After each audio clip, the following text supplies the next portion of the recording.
मोहब्बत का है जुनून, किसी को अदावत का है जुनून, कोई मुफलिसी का मारा हुआ, किसी को दौलत का है जुनून। जुनून जुनून जुनून जुनून जुनून जुनून जुनून।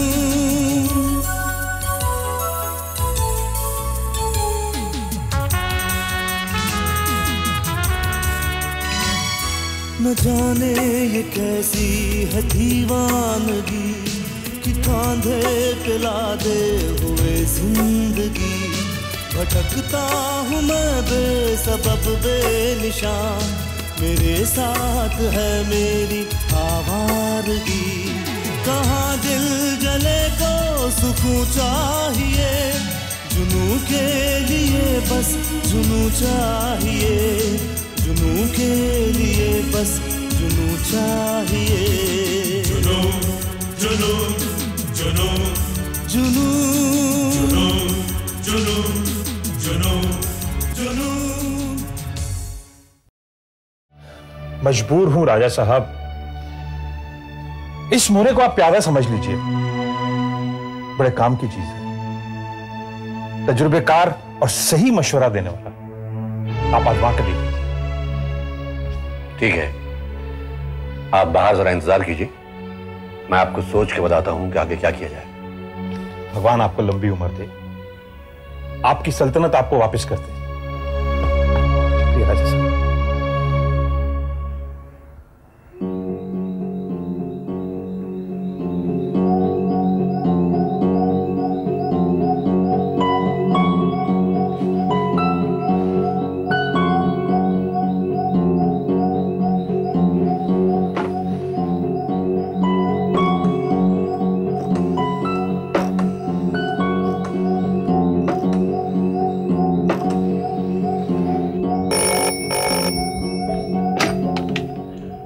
हेलो अधिकारी साहब। कौन? सुमेर? हाँ भाई कहो। ये आदित्य धनराज का कोई चाचा भी है? हाँ है तो सही, मनमोहन धनराज।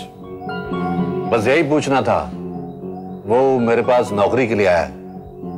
नौकरी के लिए? तुम्हारे पास नौकरी के लिए क्यों आया था? भाई धनराज एंटरप्राइजेज में तो इतने लोग काम करते हैं।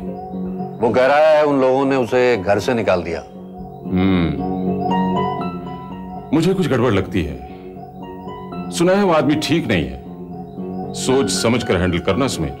कोई बात नहीं अधिकारी साहब, घर का भेदी तो है, लंका ढाने के काम आएगा। कभी कभी तुम खामखा रास्ते से भटकने लगते हो सुमेर। आप फिक्र मत कीजिए, मैं रास्ते से कभी नहीं भटकूंगा। Thank you.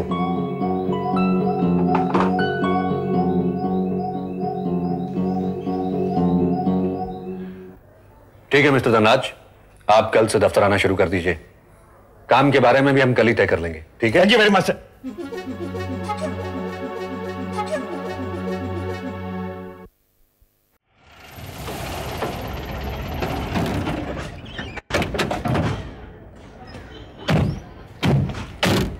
देखो माँ, यही था ना बाबा का सपना। इधर आ, इधर आ। आओ मैं दिखाता हूँ आपको।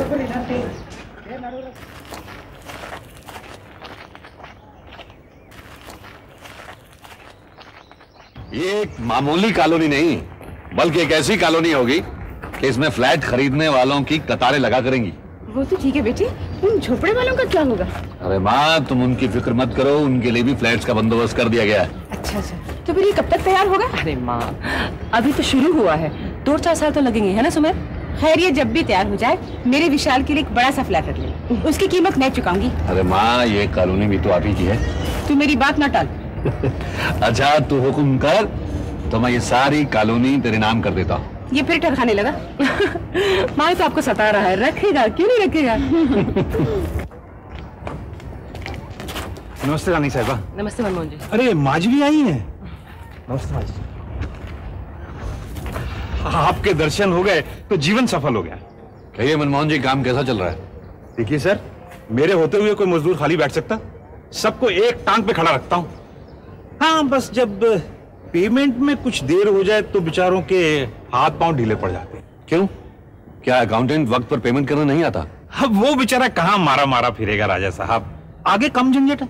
हाँ, अगर आप भी किसी के हाथ रुपए भिजवा दिया करें तो मैं ही बांट दिया करूंगा। अरे पहले ही आप पर क्या कम बोझ है जो मैं आपको इस 99 की फेर में और डाल दूं?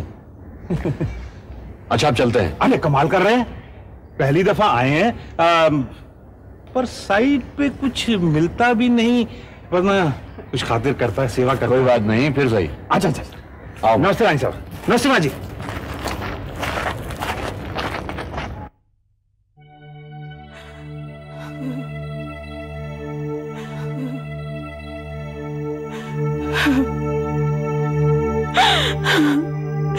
नहीं नहीं, मैं रो नहीं रही, ये तो खुशी के आंसू है।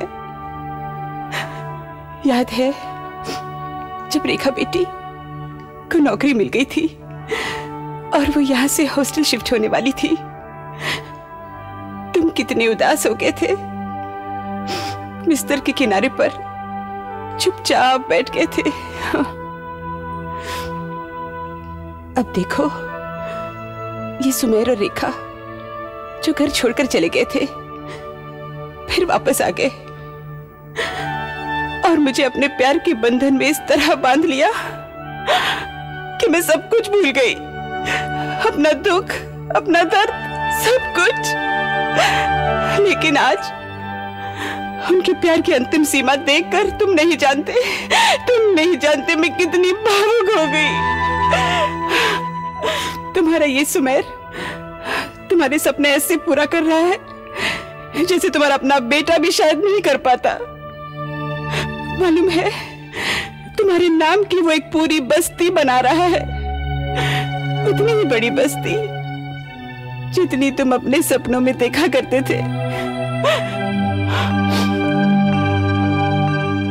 मालूम है, तुम वहीं से तो आ रही हो ना? हाँ, तुम्हें कैसे मालूम? मैं तुम्हारे साथ जो था। चलो हटो, अभी मजाक करने की आदत नहीं गई तुम्हारी। मजाक नहीं कर रहा गौरी, सच कह रहा हूं।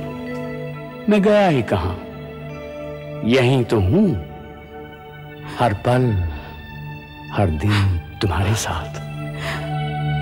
हाँ, शायद तुम ठीक ही कह रहे हो। मैंने भी कई बार तुम्हारी परछाई देखी है। हमने इकट्ठे इस कमरे में कितने साल गुजारे, इसके हर कोने से कितनी यादें जुड़ी हुई है। कमरे की हर चीज में तुम्हारी महक बसी हुई है।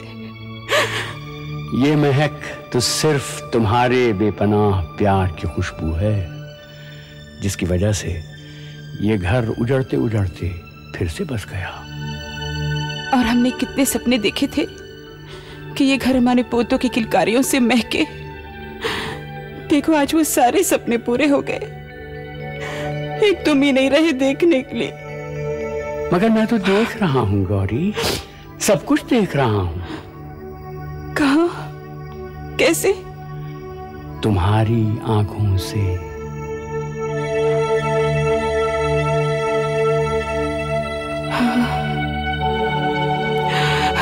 माँ, खाना लगा दिया है, नीचे आ जाओ।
ठेकेदार से बात हुई, वो कह रहा था कि ज्यादा से ज्यादा 1-8 महीने के काम के लिए पैसों का बंदोबस्त हो जाएगा, लेकिन तब तक पैसा नहीं मिला तो काम बंद कर देना पड़ेगा।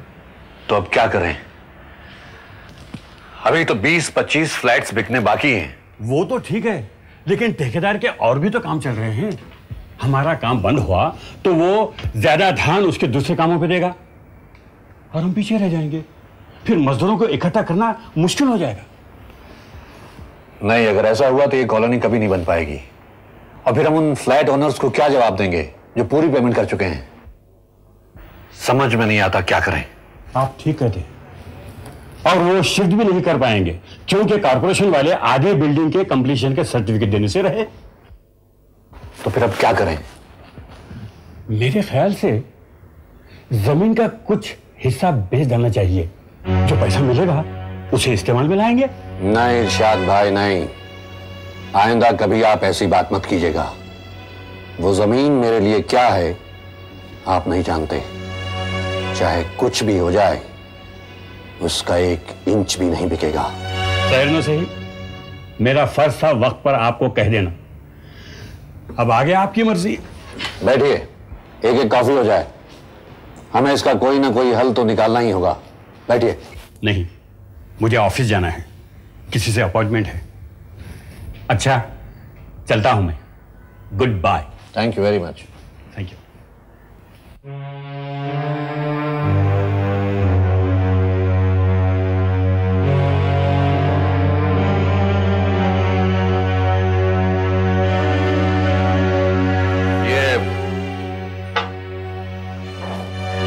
अधिकारी साहब ने फोन किया था, कह रहे थे कोई बहुत ही जरूरी काम है। तुम नहीं थे इसलिए मुझे ही बुलाया है। मैं थोड़ी देर में वापस आऊंगी, घबराने की कोई बात नहीं।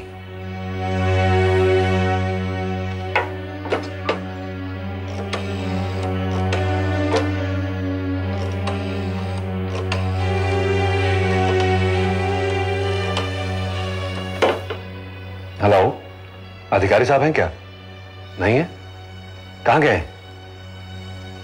कब तक आएंगे? ठीक है। अरे तुम साइड से यहां कैसे आ गए? साहब वो मनमोहन जी है ना, एकदम धड़ाम से गिरकर बेहोश हो गए। कहां से गिर गए? कहीं से नहीं साहब, वो नीचे खड़े थे, एकदम बेहोश होकर गिर पड़े। Damn it. साहब साहब साहब साहब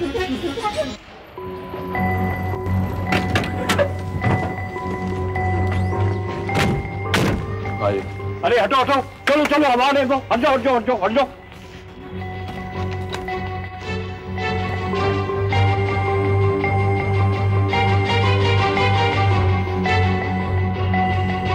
वैसे सब ठीक है, घबराने की कोई जरूरत नहीं। लेकिन ये सब हुआ कैसे? साहब जी ये बैठते कहाँ हैं, एक टांग पे खड़े रहते हैं। मुझे लगता है धूप लगी है और कोई थकावट भी है। उम्र 60 से कम क्या होगी? एक इंजेक्शन दे देता हूँ, अभी होश में आ जाएगी। क्या है? मैं कहाँ हूँ? मुझे क्या हो गया था? कुछ नहीं, आपको थोड़ा सा चक्कर आ गया था। राजा साहब आप क्षमा कीजिएगा, न जाने मुझे क्या हो गया था। चलिए, अब इनको इंजेक्शन देने की भी कोई जरूरत नहीं, गाड़ी में बैठा दीजिए। अब इन्हें कुछ दिनों आराम करने की जरूरत। नहीं, आराम कुछ नहीं, इतना काम यहाँ पड़ा हुआ है। आप काम का फिक्र मत कीजिए, काम तो चलता ही रहेगा। आइए, आप लोग जरा इन्हें उठाइए। आइए उठिए। तकलीफ कर रहे हैं। कोई बात नहीं, आराम कर लीजिए, आप फिर देखेंगे। आइए। आप रहते कहाँ हैं? आपको हम वहीं छोड़ देते हैं। रहना कहाँ है राजा साहब, यहीं छप्पर के नीचे पड़ा रहता हूँ, क्योंकि घर से बेघर जो हो चुका हूँ। ओह आई एम सॉरी, मैं तो भूल ही गया था। खैर, अपने दफ्तर में काफी जगह है, आप वहाँ कुछ दिन रह लीजिएगा, उसके बाद में कहीं ना कहीं कमरे का इंतजाम हो ही जाएगा। आइए। नहीं राजा साहब, अगर दफ्तर रहूंगा तो जो जिम्मेदारी मैंने यहाँ ली है वो कैसे पूरी कर सकूंगा। अब आप दफ्तर में काम करेंगे क्योंकि वहाँ बीसीओ काम है, यहाँ काम नहीं करेंगे। आइए।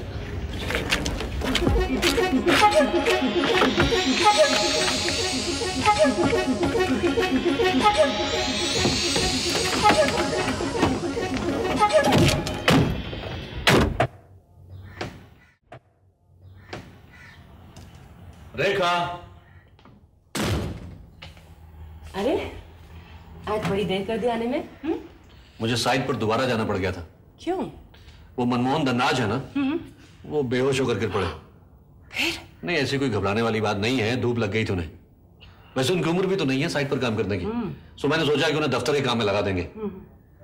अरे मैं तुमसे ये पूछना तो भूल ही गया, तुम कहाँ गई थी? तुम्हें मेरी चिट नहीं मिली क्या? चिट मिली थी, मैंने अधिकारी साहब के दफ्तर में फोन भी किया था, लेकिन वो भी नहीं था वहां। वो मेरे साथ थे। लेकिन तुम लोग गए कहाँ थे? वो क्या हुआ कि आज के अखबार में अधिकारी साहब ने एक इश्तिहार पढ़ा था जिसमें ये छपा था कि मेरे पापा की राजनगर वाली जमीनें खरीदने में कोई मोटी आसामी इंटरेस्टेड है, और अगर ये इश्तिहार मैं पढ़ूं तो मर्मेड होटल में ठहरे कोई मिस्टर गोकुल भंडारी से जाकर मिलूं। अब ये इश्तिहार पढ़ते ही अधिकारी साहब ने दफ्तर फोन किया, तुम तो थे नहीं वहां, तो मुझे जाना पड़ा। अच्छा, तो तुम मिस्टर भंडारी से मिलने गई थी? मिले? हाँ, बुजुर्ग से हैं, पापा को अच्छी तरह जानते थे, वो तो आज ही सारी बात तय करना चाहते थे। अच्छा, लेकिन मैंने ज्यादा दिलचस्पी नहीं दिखाई। अरे क्यों? तुम्हारे बगैर कैसा फैसला करते? बहुत अच्छी कीमत ऑफर कर रहा है। वहां तक तो बात पहुंची ही नहीं। बहरहाल वो कल 11 बजे अधिकारी साहब के साथ दफ्तर आ रहे हैं। ये भगवान भी हमारे साथ अजीब खेल खेलता है। कभी कभी सारे दरवाजे बंद कर देता है और कभी कोई ऐसा दरवाजा खोल देता है जिसके बारे में हमने सोचा भी नहीं होता। तो मालूम है आज पेस्टन जी का आदमी क्या कह रहा था? क्या?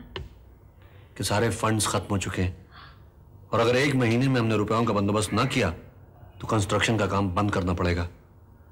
तुम्हें मालूम नहीं है आज सारा दिन मैं कितना परेशान रहा, लेकिन अब देख लो, भगवान ने ये मिस्टर भंडारी को पता नहीं कहां से उम्मीद की किरण बनाकर भेज दिया। मालूम है जब उन्होंने पापा की बात छेड़ी तो मुझे बचपन का एक एक दिन याद आ गया। जी चाहा कि राजनगर वापस जाकर उन सब यादों को समेट कर ले आऊं। तुम मुझे राजनगर एक बार वापस ले चलो, सिर्फ एक बार। नहीं रेखा, अब मैं वहां कभी नहीं जाऊंगा, कभी नहीं।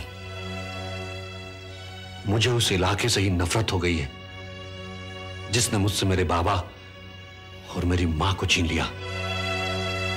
अब मेरा वहां कुछ नहीं बचा, कुछ भी नहीं। शायद तुम्हें मालूम नहीं, जब मैं अपनी जान बचाते हुए जंगलों से बेतहाशा भाग रहा था, उस वक्त मुझे एक जोरदार धमाका सुनाई पड़ा। मैंने पीछे मुड़कर देखा तो उन जालिमों ने गोले से हमारे महल को ही उड़ा दिया था। अब मेरा वहां बचा ही क्या है जिसके लिए मैं वहां जाऊं? हाँ, तुम वहां जाना चाहोगी तो मैं तुम्हारे जाने का बंदोबस्त करवा दूंगा। नहीं, अब मैं भी वहां नहीं जाऊंगी। उन खंडरों को देखकर मैं क्या करूंगी? उन्होंने मेरा घर भी तो जला दिया था। खैर छोड़ो, हम कब तक बीते हुए कल पर माता मनाते रहेंगे? उन्होंने कितने बजे आने के लिए कहा था? 11 बजे। अधिकारी साहब ने भंडारी से तुम्हारी जमीनों के बारे में भी बात की है। चलो देखते हैं कल क्या होता है।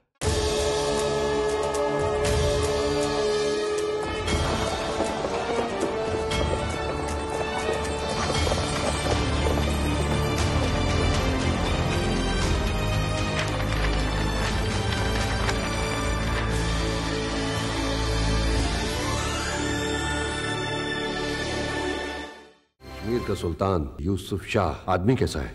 यूसुफ शाह चक आशिक मिजाज आदमी है, एक दिलेर और जांबाज सिपाही भी है। कभी कभी मौसीकी और शायरी में इतना डूब जाता है कि हुकूमत की जिम्मेदारियों का उसे ख्याल ही नहीं। ये महफिलें एक दिन इस सल्तनत को बर्बाद करके रखेंगी।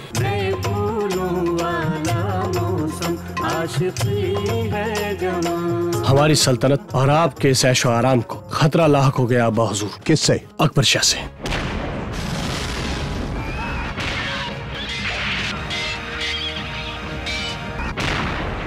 हम जंग जीत चुके हैं। हम चाहते हैं कि सुल्तान कुछ आराम फरमाए।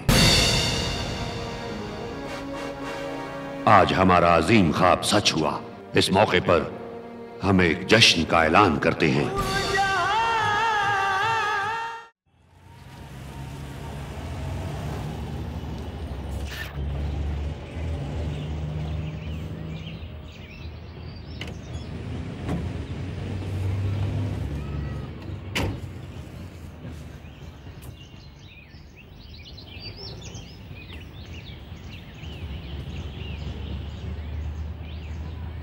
कितना सोएगी ये तुम्हारी बेटी? भाई माँ भी यही कहती थी। दिन में बस 1-8 घंटे ही मैं जागता था, बाकी वक्त सोया रहता था। फिर तो इस बेचारी का कोई कसूर नहीं। लो, इसे मैं क्रिब में रख देता हूं। आहा, भाई इसकी शक्ल बिल्कुल तुम पर गई है। अब तो बंदरिया लगती है, आंखें भी नहीं खुली इसकी। मालूम नहीं तुम लोग फैसला कैसे कर लेते हो। लाला जी कह रहे थे कि ये बिल्कुल तुम्हारी माँ पर गई है और तुम कहते हो मुझ पर। अरे 2-3 महीने गुजरने दो, फिर पता चलेगा कि इसकी शक्ल किस पर गई है। मैं अंदर आ सकती हूँ? ओहो, तुम हो? मैंने कम इन। तुम हमसे कितना ही क्यों न छुपाओ, हमें तो तुम्हारी हर हरकत का पता लग ही जाता है। कंग्रेचुलेशन। Thank you. मैं पता चलते ही आ जाती, लेकिन वहां तो मरने को भी फुर्सत नहीं। आज सब काम छोड़कर आई हूँ। आहा, तो ये है हमारी नन्ही सी प्यारी सी शहजादी। हेलो, देखो कैसी सोई है। So sweet. आओ बैठो। अग्रवाल साहब कैसे हैं? वो ठीक नहीं है, अब तो कमरे से भी बाहर नहीं निकलते। बहुत चिड़चिड़े हो गए हैं, बात बात पर गुस्सा करते रहते हैं। खैर, वो तो चलता ही रहता है। तुम लोग आते ही नहीं, शायद तुम्हारे आने से दिल बहल जाता। बस वक्त ही नहीं मिलता। होटल की जो नई विंग बन रही थी ना, वो अब तैयार है। इनॉग्रेशन पर जरूर आना। आएंगे, जरूर आएंगे। आप तो बस 1-2 बार ही आए हैं ना? क्यों, आपको हमारा होटल अच्छा नहीं लगता? नहीं, ऐसी कोई बात नहीं है। आपका होटल तो बहुत अच्छा है। दरअसल हमारी शादी हो गई और उसके बाद घर संभालने में वक्त क्या। आऊंगी, जरूर आऊंगी। और सुनाओ, तुम्हारी नई फैक्ट्री के बारे में पढ़कर बड़ा दुख हुआ। कितनी बढ़िया जगह थी। उस बटलर को तुमसे ज्यादा बिट देने की हिम्मत कैसे हुई? 2 कौड़ी का आदमी और तुमसे टक्कर ले। हाँ। तुम उसे जानती हो? हाँ, जानती हूँ। कल तक होटल गोल्डक्रेस्ट में बर्तन मांजा करता था, आज बिल्डर बना फिरता है। हमारे यहाँ भी आया था नौकरी के लिए, रख लेते, लेकिन उसका दिमाग तो आसमान पर था। कहने लगा मुझे एकदम से मैनेजर बना दो। अब तुम ही बताओ, एक बेरर को एकदम से मैनेजर बनाया जा सकता है? डैडी ने कहा पागल हो गया है। मिनी जी, आप तो हर बात की खबर रखती हैं। अरे, एक इतना बड़ा होटल चला रही हूँ, पब्लिक के साथ रोज डील करना पड़ता है। अगर खबर न रखूं तो काम कैसे चलेगा? आप नई विंग में क्या सिर्फ कमरे ही कमरे बनवा रही हैं? तुम आओ तो सही। एक ऐसा नया रेस्टोरेंट बनाया है कि तुम देखते रह जाओगे। उसकी कंस्ट्रक्शन के लिए भी सुमेर राजवंश ने टेंडर दिया था, मैंने उसे रिजेक्ट कर दिया। इस बंबई में और कोई नहीं रहा उस बटलर के सिवा। मैं तो हैरान हूं आदित्य, तुमने उससे हार कैसे मान ली? अब देख लेना, पर निकल आएंगे उसके। रहने दो। अच्छा ये बताओ, तुम्हारा होटल कैसा चल रहा है? आओ तो मालूम पड़ेगा कि इस लड़की में कितना दम है। आखिर मैं तुम्हारी दोस्त हूं। We both are workaholics. अगर मुझे पहले मालूम होता कि तुम बाप बनने वाले हो, तो मैं एक ऐसा इंतजाम करती कि तुम देखते रह जाते। एक पूरे स्वीट को मैटरनिटी होम में बदल देती। Thank you for the thought. मैं तुम इतनी दूर से मुबारकबाद देने आई, ये क्या कुछ कम है?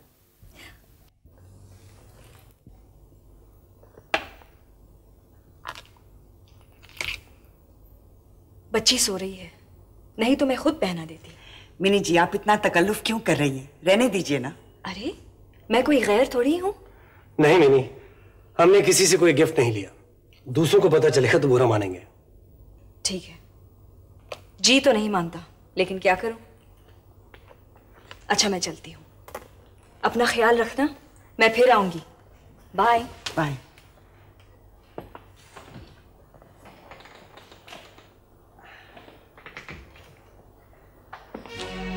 भाई तुम्हारी ये दोस्त मुझे बिल्कुल अच्छी नहीं लगी।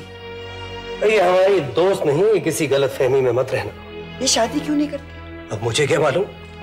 वैसे शक्ल और सूरत से अच्छी खासी है, क्वाइट अट्रैक्टिव। मिजाज उससे भी ज्यादा अच्छा। ये उस सुमेर राजवंश से इतना क्यों जलती है? हाँ, जरूर कोई चक्कर वक्कर है, घूम फिर के वहीं आ जाती है। जाने भी दो, हमें किसी से क्या लेना। भंडारी साहब, ये मामला तो आप ही को तय करना होगा। रेखा जी राजनगर नहीं जाना चाहती, इसलिए हम आप पर विश्वास करके इस एग्रीमेंट पर दस्तखत करते हैं। वैसे इन्होंने मुख्तारनामा मेरे नाम कर दिया है, इसलिए बाकी की सारी कार्रवाई मैं वही राजनगर जाकर करूंगा। हाँ, अगर जांच पड़ताल के बाद जमीन कुछ कम ज्यादा निकली तो उसी हिसाब से पेमेंट एडजस्ट होगी। बिल्कुल बिल्कुल। अच्छा राजा साहब, आपने अपनी जमीन के बारे में क्या सोचा है? आपकी जमीन तो ठाकुर साहब की जमीन से ज्यादा होगी। मैं कुछ कह नहीं सकता, पता नहीं उस वक्त की सरकार क्या कुछ छोड़ गई है और क्या कुछ ले गई। वो सब मैं मालूम कर लूंगा। आप इस कागज पर दस्तखत कर दीजिए ताकि माल के दफ्तर में जाकर तफसील हासिल कर सको। दस्तखत करने में कोई हर्ज नहीं है सुमेर, ये सिर्फ डिटेल्स हासिल करने का मुख्तारनामा है।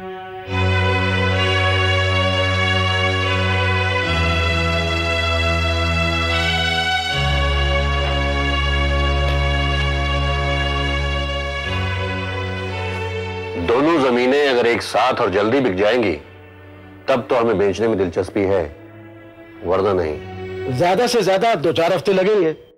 वहां सभी लोग मेरे वाकिफ हैं, आप चिंता मत कीजिए। हम तो यही चाहेंगे कि आपको ज्यादा से ज्यादा कीमत मिले। मैंने ठाकुर साहब और राय बहादुर दोनों का नमक खाया है। अब सारी कार्रवाई कराएं और उसके बाद मेरे साथ टेलीफोन पर बात कीजिए, मैं फौरन आ जाऊंगा। अच्छा जी, तो मुझे इजाजत दीजिए, होटल में जाके पैकिंग भी करनी है। अच्छा रेखा जी, राजा साहब नमस्कार। नमस्कार। नमस्ते।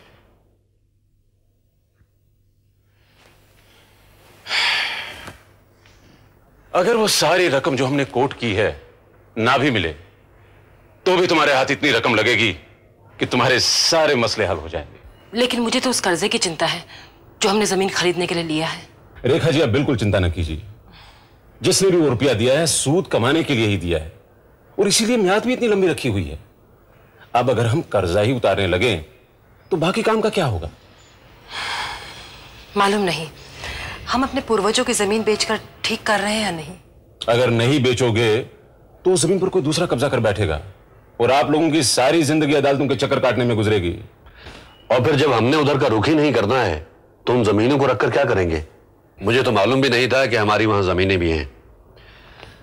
अच्छा, मैं मनमोहन को भेजकर पेस्टन जी को यहीं बुलवा लेता हूं, उन्हें भी इस डेवलपमेंट के बारे में बताना होगा।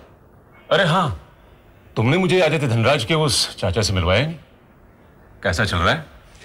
अभी मिलवाता हूं। मैं उन्हें भेजती हूं। बहुत ही नेक आदमी है, पता नहीं लोगों ने आपके दिमाग में उसके खिलाफ गलत फहमी कैसे डाल दी।